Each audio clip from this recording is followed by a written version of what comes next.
biar hemat waktu. Ini dari ada Ova Musyarofa. Kalau dari D3 mau lanjut ke S1 itu masih ada kampus yang negerinya nggak ya, Kak? Jadi gimana tuh, Untuk Kak?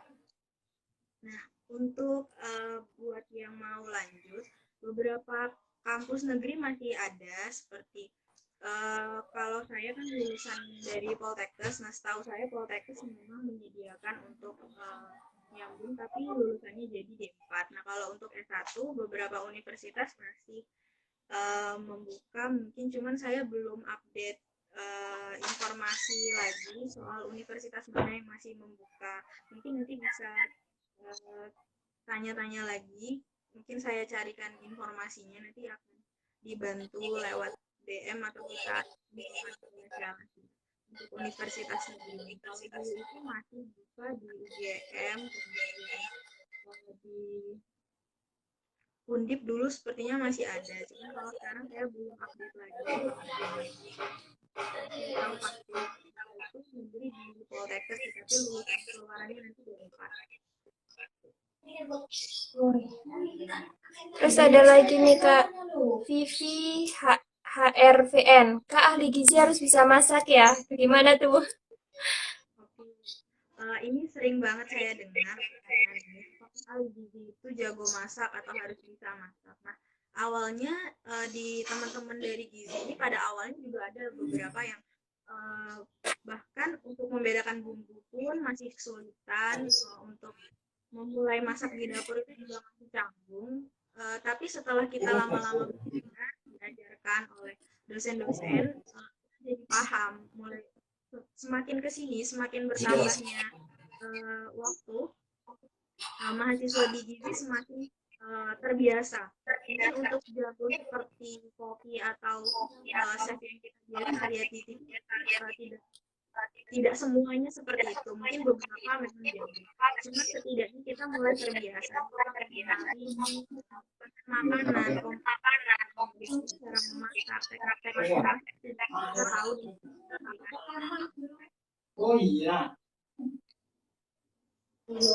Iya, jadi nggak harus ya, tapi kebanyakan sih tahu karena kan tahu komposisinya, tahu cara mengolah pangannya gitu ya, Kak Nelda.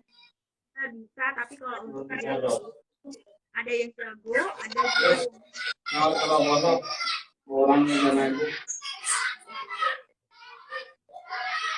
Ini Kak ada lagi nih dari K. Kak, mahasiswa gizi harus ideal ya badannya. Kan biasanya ada tuh kalau di kesehatan eh, harus ideal, tinggi badannya berapa seperti itu. oke. Untuk idealnya sendiri, beberapa universitas ada yang menetapkan harus tinggi dan berat badan sekian, mungkin untuk mengambil rata-rata supaya mahasiswanya ideal. Tapi beberapa kampus juga ada yang sudah tidak menerapkan itu lagi. Jadi belum menerapkan mungkin untuk berat dan tinggi badan ideal. Tapi untuk uh, normalnya atau idealnya sebaiknya mahasiswa gizi memang menjaga berat badan ideal, karena seperti dulu dosen saya bilang, ketika kita penyuluhan di masyarakat, misalnya kita penyuluhan tentang obesitas atau kita penyuluhan tentang kurang energi protein atau KFT atau KIK pada ibu hamil, pada wanita usia subur. Sedangkan kita sendiri terlihat masih sangat kurus atau kita obesitas. Nah, itu jadi ada kebingungan di masyarakat yang kita sampaikan. Tapi kita bisa mulai dari sejak berkuliah, mungkin bisa gimana caranya supaya berat badan kita ideal, karena kita sendiri sudah diajarkan ilmunya. Hmm. Terus ada yang tanya lagi nih Kak, apa ini? Kalau lulusan S2 Gizi mau kerja di perusahaan bisa nggak Kak di bagian apa? Itu dari Kak Widat Fahmi. Oke, kalau untuk lulusan S2 Gizi kerja di perusahaan tentu saja bisa. Jadi beberapa perusahaan itu membutuhkan ahli gizi atau nutrisionis tujuannya bisa untuk pengecekan pangan dan juga untuk quality control dari produk yang dihasilkan. Jadi bisa bekerja di perusahaan yang di pangan. Jadi agar sejalan dengan ilmu yang dipelajari. Jadi itu bisa banget kalau mau kerja di perusahaan, terutama perusahaan pangan.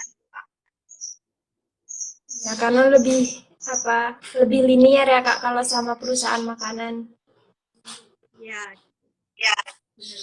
Jadi ilmu yang dipelajari bisa benar-benar diaplikasikan di tempat kerja. Iya. Ada yang mau ditanyakan lagi nih semuanya yang lagi nonton live IG kita, Gizi Inspirasi sama Salas. Nanti untuk semua yang nonton live streaming IG kita, jangan lupa follow IG-nya Gizi Inspirasi. Terus juga jangan lupa follow IG-nya Salas. Iya benar banget, jangan lupa follow @gizi_inspirasi dan @salas.com karena kita masing-masing bidang memberikan informasi di setiap minggunya yang sayang banget untuk dilewatkan. Apalagi kita bisa belajar sambil lewat media sosial, nggak melulu lewat buku gitu ya. Iya benar Kak. Apalagi sekarang di era pandemi karena memang kegiatan kita di luar rumah itu terbatas. Jadi dengan adanya dua Instagram ini, jadi Gizi Inspirasi di dunia kesehatan sama Salaskom itu di dunia pendidikan. Jadi akan lebih memudahkan teman-teman yang mau cari informasi seputar gizi, seputar kesehatan apapun juga ke pendidikan di salas.com itu bisa banget ya Kak. Iya benar banget. Ada yang mau disampaikan lagi nggak Kak? Mungkin buat teman-teman, terutama buat mungkin ada teman-teman kita yang masih di SMA atau teman-teman kita yang baru lulus mau menentukan jurusan apa yang dipilih selanjutnya. Mungkin buat teman-teman yang tertarik banget sama dunia pangan atau dunia kesehatan bisa banget infonya ini itu jurusan gizi itu yang paling baik, kemudian gak bakalan nyesel deh masuk jurusan gizi karena manfaatnya banyak banget buat jurusan gizi. Kita juga bisa menerapkannya ke orang sekitar, kita juga di pekerjaan kita, mungkin kita bisa bekerja sambil beramal ya karena jurusan gizi ahli gizi itu membantu pasien atau membantu orang untuk bisa memberikan pola hidup yang lebih sehat. Iya, jadi untuk teman-teman yang mungkin sekarang masih bingung mau menentukan jurusan karena memang sekarang lagi musimnya maba-maba ya. Jadi bisa nih masuk jurusan gizi. Nanti kalian di sana akan belajar tentang gimana sih komposisi makanan sampai kita makan, sampai nanti akhirnya seperti apa di dalam tubuh kita, terus cara mengolah pangan, yang tidak hanya enak, tapi juga sehat, terus ada kandungan gizinya sama aman buat kesehatan. Oh, ada yang cerita apa ini Kak? Ceritain awal-awal Kak pertama kali masuk kuliah gizi, gimana kesannya? Apa memang dari awal Kak Nelda nih udah kepikiran, oh aku nanti bakal kuliah di gizi gitu, apa bagaimana Kak? Mungkin bisa diceritakan sedikit. Oke, makasih pertanyaannya. Jadi dulu waktu saya SMA itu saya tertarik untuk masuk ke dunia kesehatan. Cuman saya masih bingung kira-kira jurusan apa nih yang cocok buat saya. Jujur awalnya itu saya masih bingung banget apa yang harus saya pilih gitu. Kemudian dari teman-teman ngasih tahu kalau misalnya ada jurusan gizi ini, kemudian saya cari tahu masih itu jurusan gizi ya.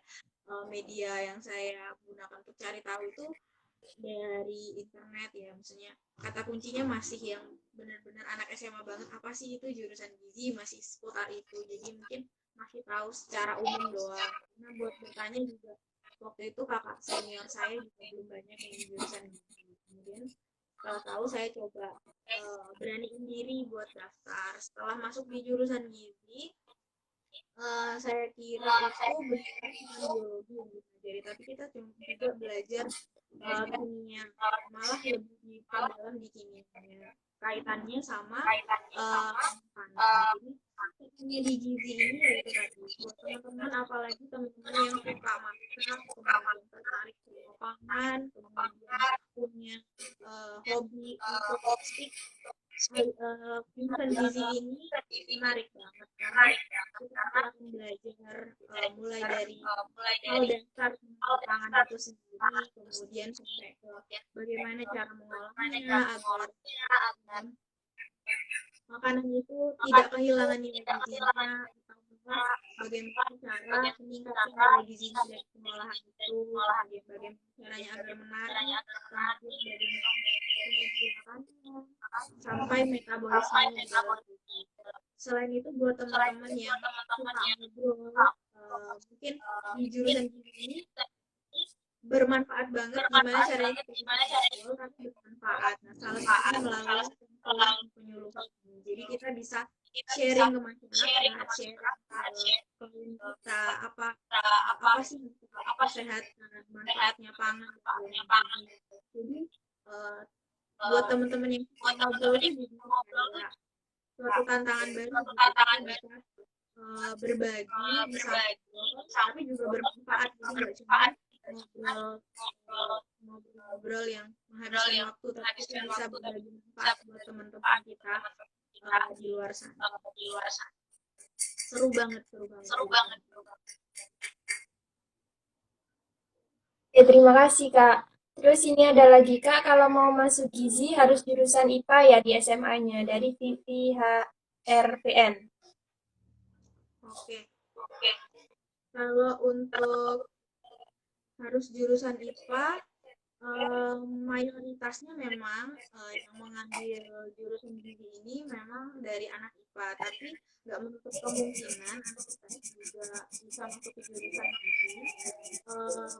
Kalau untuk jalurnya, kalau SBMPTN ada yang jalur spesial, jalur campuran itu bisa mendaftar ke jurusan gizi. Konsekuensinya adalah mungkin selama di SMA belajarnya kan IPS nih, belajarnya mungkin jadinya setelah masuk jurusan gizi belajar banyak banget hal baru, hal-hal yang mungkin di SMA belum terlalu didalami, mungkin diulas tapi nggak terlalu didalami jadi lebih mendalam gitu dari awal buat teman-teman yang mungkin dari jurusan IPA. Tapi nggak masalah kok, masih buat beberapa orang yang memang tertarik masuk jurusan gizi nggak apa-apa, boleh banget, asalkan kita benar-benar teguh pendirian dan benar-benar tulus dalam menjalankan. Semuanya nggak ada yang sulit kalau misalnya kita bekerja keras, tetap semangat. Oh iya, jadi nggak apa-apa ya meskipun bukan dari SMA, dari jurusan IPA di SMA-nya nggak apa-apa. Kalau memang kalian semua punya berasa aku bisa nih di dunia kesehatan gitu, monggo bisa masuk jurusan gizi, bisa masuk gitu. Nih tokoh yang menjadi mentor Kak Nelda di jurusan gizi siapa nih? Kalau boleh tahu. Ini saya nggak terlalu lihat tokoh-tokoh di luar, jadi saya lebih ke lihat bagaimana dosen saya bekerja gitu. Selain karena dosen kan tidak hanya mengajar di kampus, tapi beberapa mungkin kita diajak ke masyarakat. Jadi melihat bagaimana pengabdian masyarakat dari dosen-dosen saya, bagaimana berinteraksi dengan masyarakat, bagaimana beliau-beliau ini bekerja untuk masyarakat. Kemudian di kampus bagaimana caranya membantu murid-murid atau mahasiswanya untuk lebih mengerti dari yang benar-benar nggak tahu apa itu gizi, kemudian bisa paham gizi, kemudian lulusannya bisa bekerja sama bahkan bersama dosen mereka. Jadi awal banget role model saya adalah dosen-dosen saya di kampus. Jadi bagaimana mereka bekerja di kampus, kemudian di masyarakat, ditambah lagi setelah saya PKL. Jadi sedikit cerita, jadi kalau untuk di diploma saya kan D4 ya, Nah, kalau di diploma 4 itu nanti di semester 7 kita akan ada 3 PKL, PKL masyarakat, PKL klinik dan institusi. Klinik dan institusi ini nanti dilakukan di rumah sakit. Mulai dari ini saya mulai mengenal ahli gizi di rumah sakit, bagaimana mereka bekerja, bagaimana sehari-hari menghadapi pasien. Dari situ jadi tidak hanya dosen, kalau model saya ditambah menjadi ahli-ahli gizi di rumah sakit. Nah, dari situ. Nah, kalau untuk ahli gizi yang terkenal, mungkin teman-teman semua sudah tahu ya beberapa seperti ada Ibu Rita, kemudian ada Muri, kemudian ada Jensen Ongko, banyak banget role-role gizi yang bisa mungkin teman-teman ikutin, pelajarin jejaknya. Tapi kalau untuk saya sendiri lebih ke bagaimana saya melihat dosen-dosen dan ahli gizi yang saya temui bekerja gitu, bagaimana mereka bekerja di pekerjaannya sebagai ahli gizi di rumah sakit, dosen di kampus, kemudian juga ahli gizi di rumah. Terus nih Kak, kan Kakak ini udah jadi sarjana ya, sarjana terapan gizi. Gimana nih cara Kakak untuk mengenalkan ini loh jurusan gizi dan kalian bisa masuk ke sini karena bakal banyak hal yang akan kalian temui di sini gitu.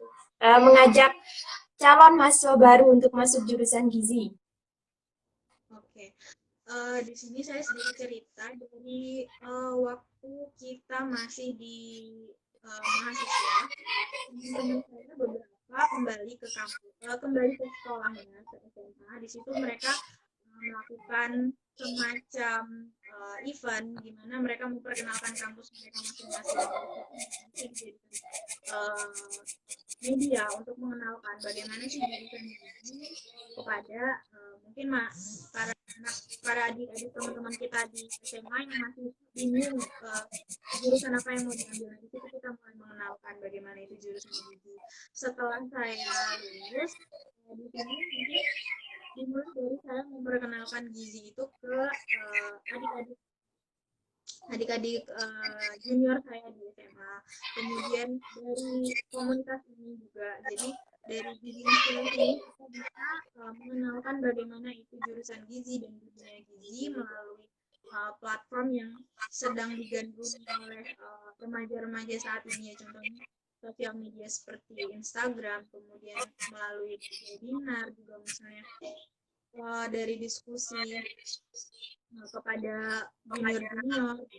Jadi mulai dari itu sih, tapi yang paling aktif itu melalui sosial media ini sangat menggandrungi sekali sosial.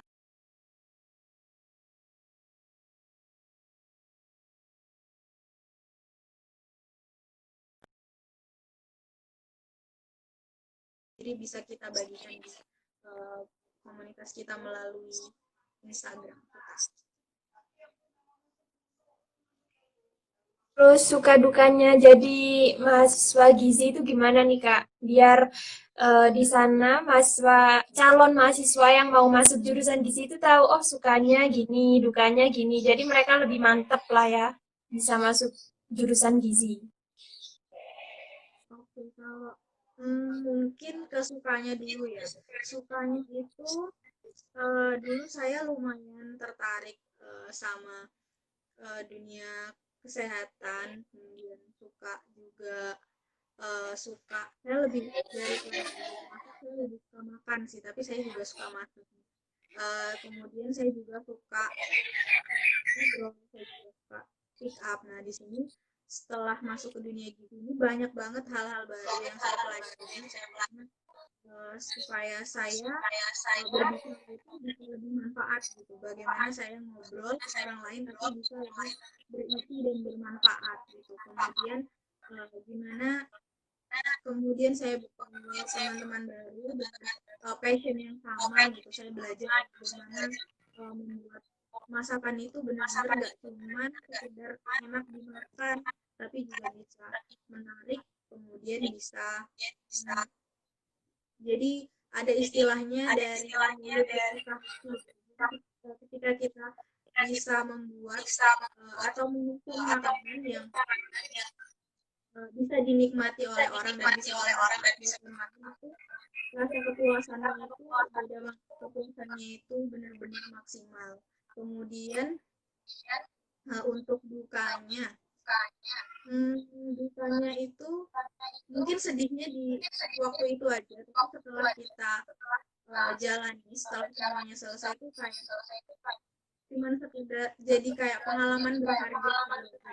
Dulu tuh saya lumayan kerepotan di pelajaran yang berkaitan gitu. Jadi ini punya kelemahan di menghitung. Tapi ternyata setelah dipelajari lagi dengan banyak teman-teman dosen, semuanya bisa dijalani asal kita terus bekerja keras sih. Jadi semuanya bisa dijalani.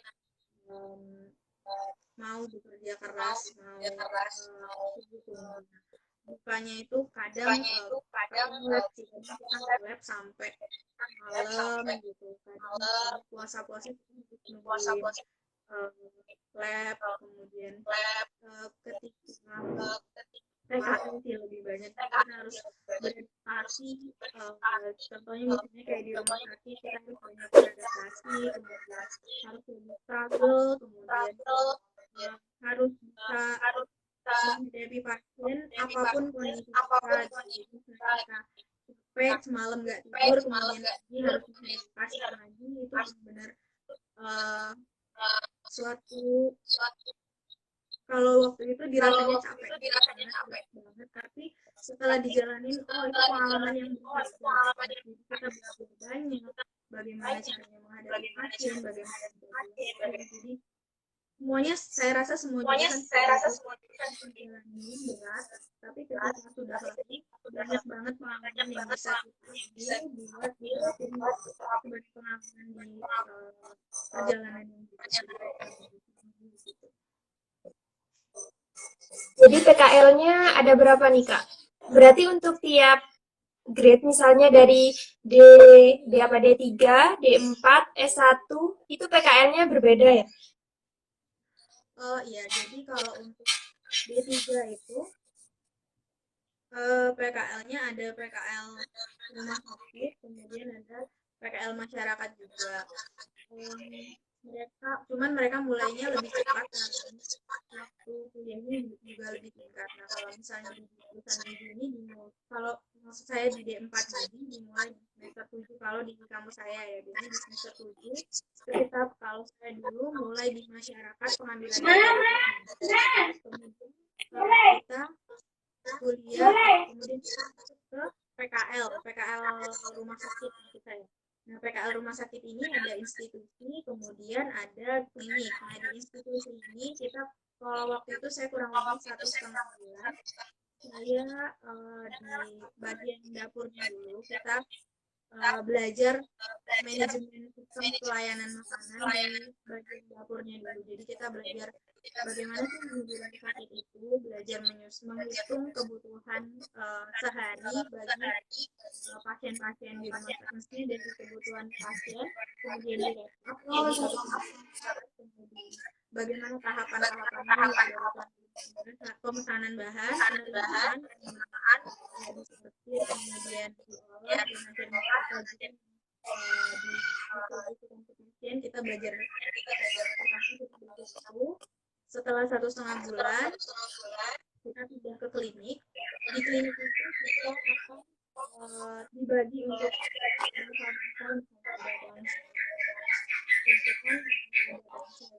kanker, ada paru, ada ICU. Jadi kita belajar bangsa-bangsa itu, kemudian assessment, pertama lakukan assessment, kemudian konseling, kemudian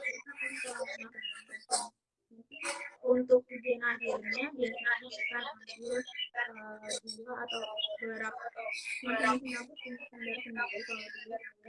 Kalau dulu 2 atau 1 kemudian didampingi selama 3 hari penuh, bagaimana apanya konseling setiap hari di kantor, bahkan habis atau tidak, atau misalnya dia belum makan nasi kita menyambut, kemudian hari berikutnya dia bisa identik konsistensi makanannya, bisa menjadi makanan nasi, bisa dari bubur bisa jadi nasi, atau mungkin beberapa yang menurun mungkin malah jadi bubur.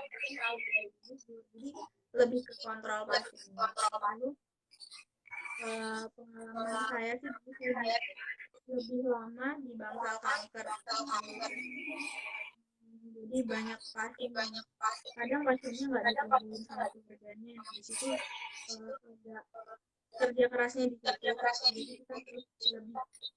berkomunikasi lagi kepada pasiennya. Kalau misalnya ada keluarganya, kita bisa komunikasi sama keluarganya juga. Nah, kalau misalnya dia tidak ditunggu, beliau ini tidak ditunggu keluarganya, kita juga harus ekstra memperhatikan pasiennya itu sendiri, kebutuhannya bagaimana.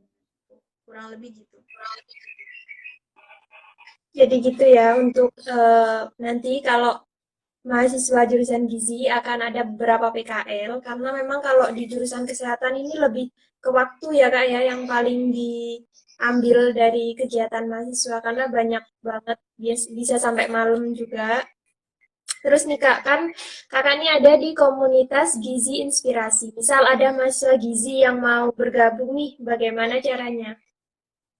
Nah, untuk teman-teman yang mau tahu lebih banyak tentang gizi atau mau tanya-tanya masalah gizi atau tentang jurusan gizi, boleh banget follow Instagram kita. Nanti kita diskusi lewat DM.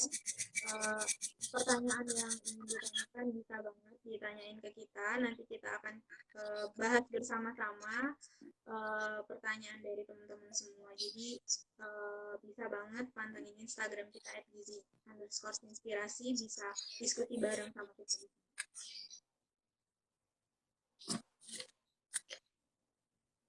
Ini tadi kayaknya ada. Nah, ini ada yang bertanya, Fatahila underscore PSB. Kak pengen tahu dong prospek kerja ahli gizi ke depan seperti apa. Jadi prospek kerjanya itu seperti apa nih Kak Nelda? Oke, untuk jurusan gizi itu prospek kerjanya mungkin yang paling umum diketahui teman-teman itu bisa menjadi ahli gizi di rumah sakit atau di puskesmas. Itu yang biasanya teman-teman banyak tahu ya.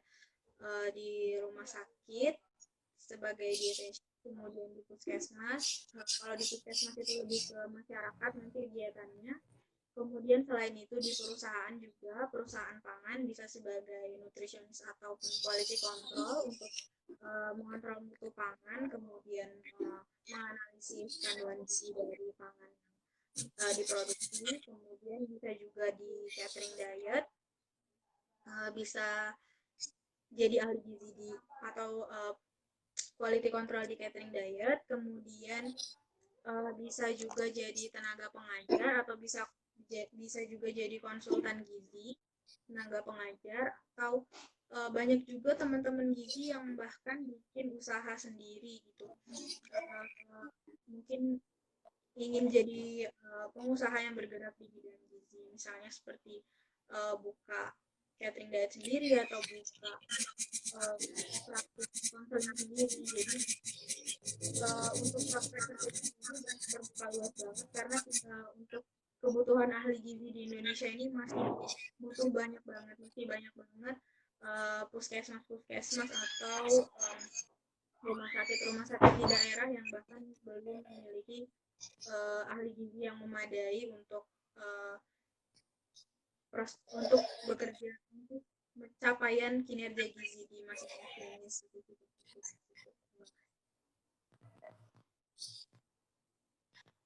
Kalau untuk misal nih Kak yang jurusan gizi, oh atau Kak Nelda deh.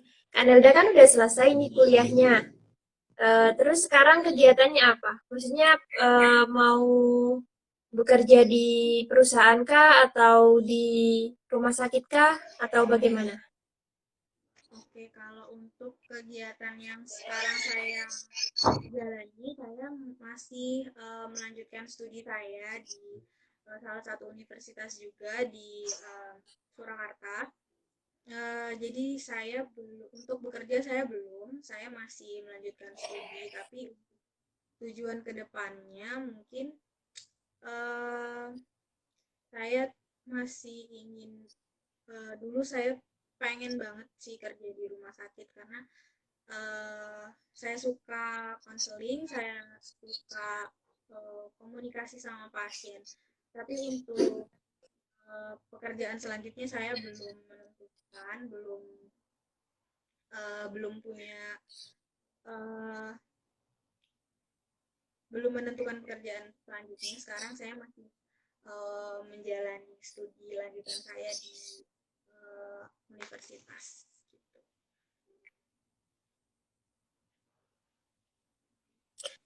Gitu.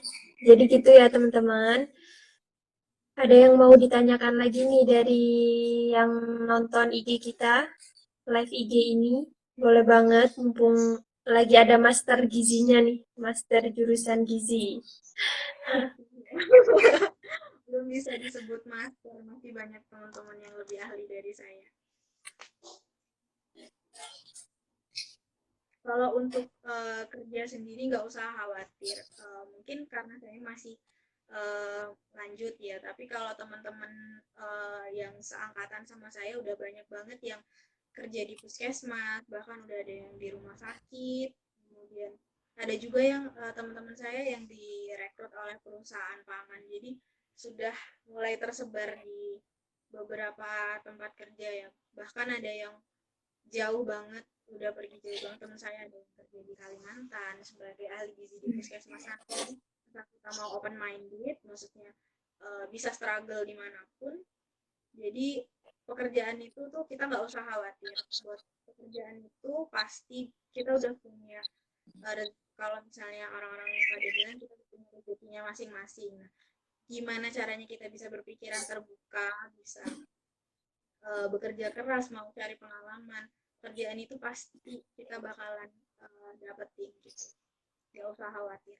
Teman-teman saya banyak banget yang sekarang udah uh, bekerja di perusahaan atau di puskesmas, di rumah sakit. Gak perlu khawatir sebenarnya. Jadi gitu ya teman-teman, kalau masalah pekerjaan, karena memang kalau pekerjaan ini bukan dari jurusan kamu apa gitu ya Kak Nelda. Jadi dari dirimu sendiri, kamu bisa struggle nggak sama lingkungan kerja, terus bisa open minded juga. Jadi kalau kalian yang sekarang di jurusan gizi, jangan khawatir karena banyak sekali tempat-tempat yang bisa istilahnya menampung kalian nanti ke depannya seperti apa gitu. Nah, kalau untuk jurusan gizi sendiri nih Kak, kan ada D3, ada D4, ada S1. Nah, untuk D4 sama S1 ini sebenarnya perbedaannya apa ya Kak? Karena kan sama-sama 4 tahun ya untuk jangka waktunya. Jadi kalau untuk perbedaannya, sebenarnya D4 sama S1 itu sama-sama. Jadi D4 ini adalah setara dengan S1 gitu. Kalau di misalnya kamu cari informasi biasanya banyak tertulis gitu, D4 ini setara dengan S1. Bener banget, kita kuliahnya sama-sama 4 tahun. Nah, perbedaannya adalah di diploma. Di D4 ini kan termasuknya vokasi ya, atau diploma. Jadi eh, materi kuliahnya ini lebih banyak, sebagian besar itu merupakan praktik. Nah, kalau misalnya di S1 itu sebagian besarnya adalah teori, belajar. Jadi belajar di kelasnya lebih banyak, sementara kalau di D4 ini praktikumnya lebih banyak. Cuman kalau untuk keahliannya itu sama saja. Jadi S1 atau D4 sama-sama bisa bekerja di rumah sakit, sama-sama bisa bekerja di puskesmas, ahlinya juga sama-sama bisa konseling, bisa menyusun menu, cuman hanya di porsi praktikum dan teorinya saja. Tapi untuk keahliannya, hasil outputnya itu sama. Jadi dulu saya PKL di rumah sakit juga bareng sama dari S1. Jadi kita juga sering sharing gitu. Bagaimana sih pengalaman kamu misalnya di S1, bagaimana pengalaman saya di D4. Kurang lebihnya sama cara kita menganalisis, cara kita menghadapi pasien. Jadi di PKL ini kita bisa saling sharing. Kalau misalnya ketemu sama mahasiswa lain kita bisa saling sharing. Terus belajar juga bagaimana menghadapi dari ilmu-ilmu yang kita dapat selama di kampus. Jadi untuk outputnya sih sama aja, keahliannya kita sama, cuman porsi tadi porsi praktis dan teorinya aja yang beda. Nah, jadi gitu ya teman-teman. Sudah dijelaskan sama Kak Nelda. Jadi bedanya D4 sama S1 itu cuma beda porsi teori sama prakteknya. Jadi karena memang ada beberapa temanku gitu Kak ya. Kenapa Kak? Satu lagi dan sebenarnya ya. Kalau di satu biasanya satu gizi, itu nanti sarjana gizi. Oke. Nah, terakhir nih Kak, karena udah mau pukul 11, terakhir nih penutupan dari Kak Nelda sebagai narasumber, terus juga pesan-pesan buat mahasiswa-mahasiswa calon mahasiswa gizi atau yang sekarang lagi berada di jurusan gizi. Oke, kesimpulannya buat teman-teman, jurusan gizi itu menurut saya pribadi menarik, seru juga. Buat apalagi buat teman-teman yang udah berkali-kali saya bilang dalam sesi ini, buat teman-teman yang suka banget masak, suka banget speak up, suka banget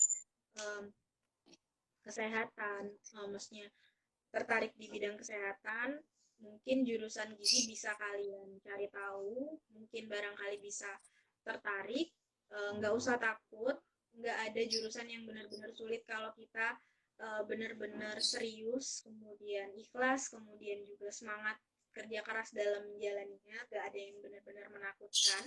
Kemudian untuk prospek kerjanya di jurusan gizi sendiri juga nggak usah khawatir, kebutuhan ahli gizi sekarang ini masih sangat banyak, masih sangat dibutuhkan.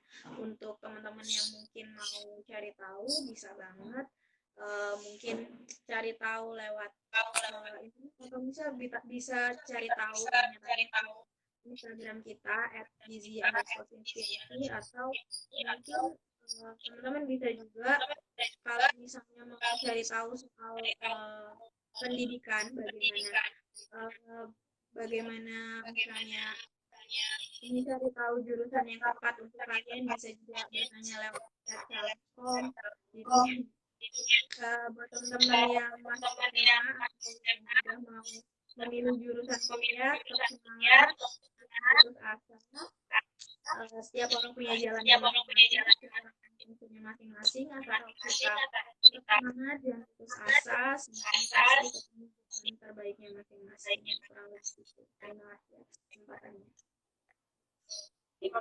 Terima kasih Kak Nelda. Jadi apa sih yang bisa kita ambil dari diskusi kali ini? Jadi eh, jurusan gizi itu bukan jurusan yang menakutkan. Jadi kalau gizi itu harus mikir ini, mikir itu enggak. Jadi nanti di dalam pembelajaran yang ada di mata kuliah gizi itu kita bisa tahu cara mengolah pangan. Karena kebanyakan orang itu ya udah yang penting dimasak, yang penting bisa dimakan. Padahal kan sebenarnya untuk makanan itu tidak hanya enak tapi juga sehat, bergizi dan juga aman dikonsumsi. Nah, nih buat kalian-kalian yang pengen tahu seluk-beluk gizi lebih lanjut atau pengen follow, nanti bisa follow di @gizi_inspirasi.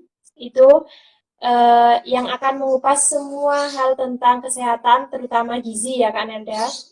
Terus juga jangan lupa follow IG kita @salascom.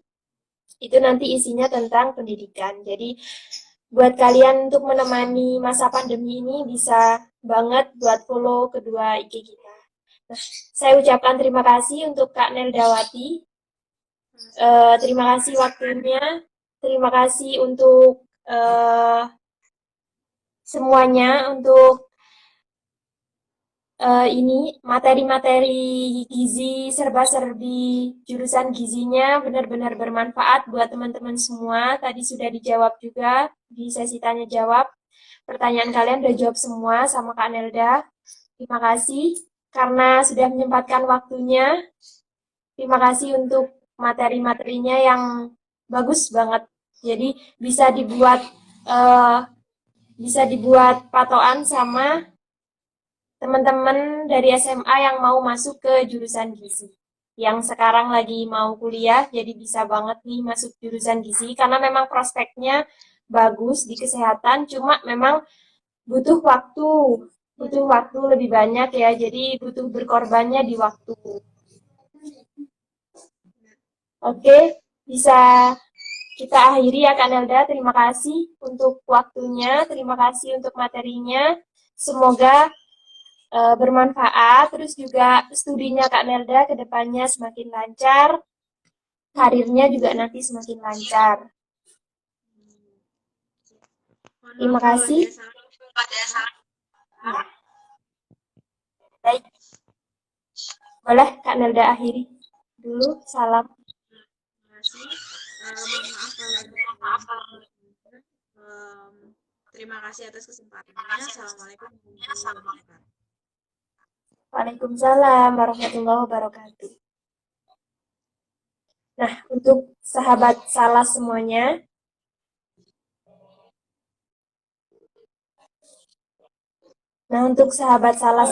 terima kasih yang sudah mau melihat dan mendengarkan atau bergabung dengan IG kita kali ini. Saya sebagai moderator mengucapkan terima kasih. Mohon maaf kalau banyak salahnya, masih banyak kurangnya. Semoga bisa bertemu di lain kesempatan.